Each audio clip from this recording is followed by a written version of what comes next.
What is your name, son? Theo. Oh yeah! Cory.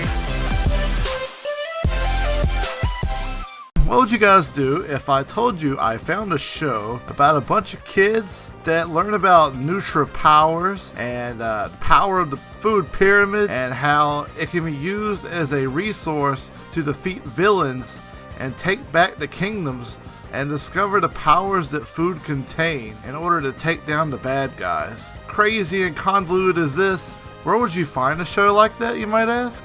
Hey guys, there it is! Yeah, you're right. There it is. It's right here. You got this. This is Nutri Ventures. That's right, kids. The show is called Nutri Ventures. That's what I'm telling you guys right now. This show takes crazy, silly, wacky, weird, over-the-top, nutcase villain extravaganza of Nutri excitement. You idiots! Yeah. You right. Hey, in my wildest dreams, I never thought they would be making an animated show about learning about the foods of the food pyramid. You gotta have your bread, your cereal, your dairies, your fruits, your vegetables, your fatty foods, your oils, and you stick it all together, and you gotta take down all the kingdoms. The description for this show off the Wikipedia says, you got young heroes Theo, Lena, Ben, and Nina go on a mission to discover food group kingdoms in this animated series. Traveling from kingdom to kingdom, the heroes discover the Nutri powers of the lost foods that they rescue. Their goal is to bring healthy food back to their city, and it's up to them to take down Alex Grand before he can take over the nutrition kingdoms himself and use them for his own selfish benefits and desires. And they must stop him. Now, let me tell you about this Alex Grand motherfucker. This is what this guy did. He's the evil villain of the show. He took all the food groups and all the foods from all different parts of the food pyramid and he banished them to all different kingdoms. That way nobody would have any food, and he made Gen X 100, which that is the only food that people in the city is able to eat, and it's like eating ravioli day after day for over 30 straight years, and that's all that you know of. You don't know about any other food except for the really old people in the town, and that's how he's making a profit of it, because he's selling his Gen X 100, and because people don't know about food exists. Man, what a bitch. Silence! There will be no shouting! So, what about you? I mean, you're being pretty loud as hell and shouting. And nobody can ask any questions, except when you're told that you can. Well, fuck you, bitch. Hypocrite of the year, guys. You shut up. But that's nothing as near as bad as the dialogue that the villain has to go through with some of the main characters, as such as Theo and Lena in this scene. Nobody can ask any questions, except when you're told that you can. Well, I have a question. I said that you can only ask questions when you're told that you can ask them! What if it's not a question? You still can't ask anything! But now she just asked a question and you just answered it. Alright, what? What about statements? Are we allowed to make statements? Which gets pretty irritating, but slightly funny. But the voice acting is just so kind of off-putting. It's actually really funny. It actually brings some comedy relief into the show, as odd as that is. Hey, now walk it out, now walk it out, now walk it out, now walk it out, now walk it out, now walk it out. And look no further if you're looking for some good animation, because you can find it right here, with no errors to be found or seen.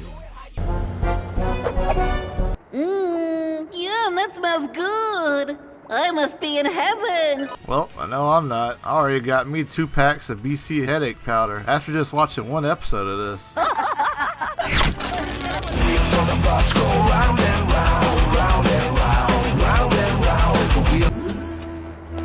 Well, good afternoon, children. And then you got Alex Grand's bitch henchman, you know, showing all the kids around the factory, talking about Gen X 100 and how it's made. And, I just wouldn't trust my kids with this guy. My name is Nose. He seems kind of shady to me, but this guy is really giving off that weird vibe, which you might want to stay away from if you can. In the next room, dear child, shall we?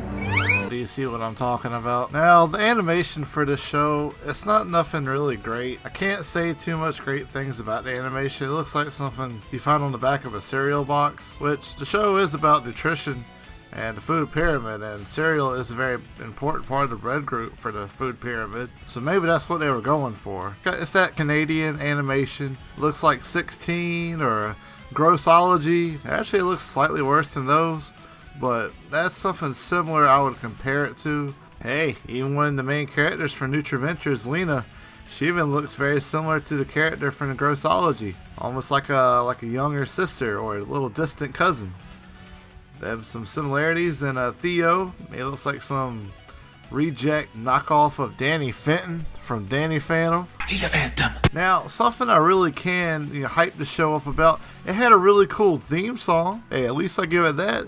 Had a nice upbeat rock kind of theme song, get you into the episode. Alright, hey, let's see what you guys think of the theme song. The 7 kingdoms,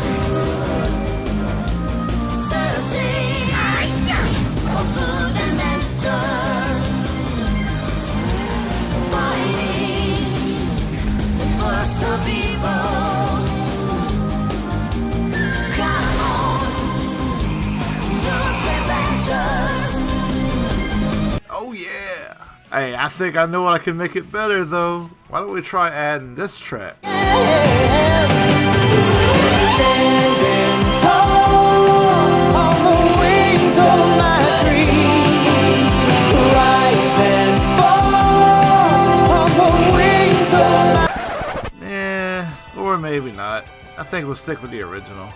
Yeah, and also you got these Digimon Neopet looking creatures called Gugas, and like each Guga's got its own special power. Like they got the purple Guga, that's the one you always see hanging out with them. It can track down the food in the 7 kingdoms by sniffing food, but if it eats the food it's gonna like explode and die.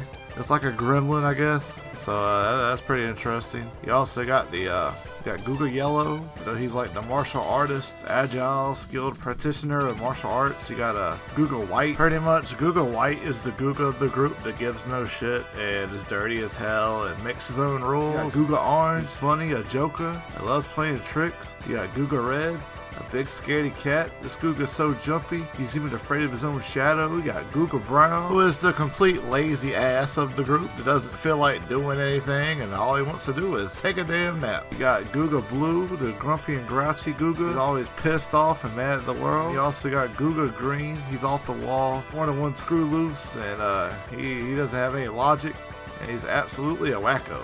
That's all the Gugas. You want to try it? Let me smell it first. It smells good.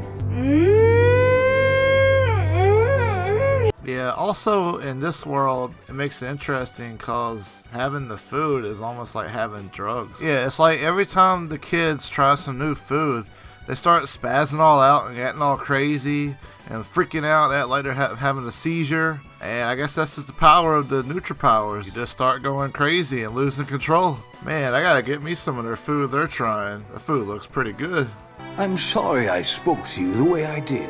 And also, Theo's grandfather shares a very strong resemblance to Pinocchio's dad. Hey, but it is nice to see Pinocchio's father still getting work. Good job. But all in all, the Nutri Ventures TV show was a really nice show. I would recommend it.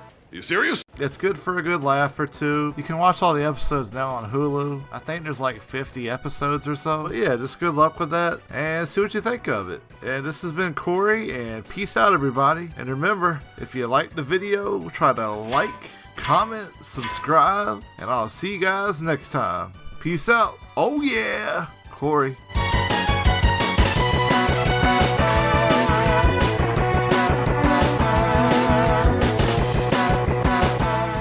Either you hand over this criminal, or I'll transform all of your people into bone soup!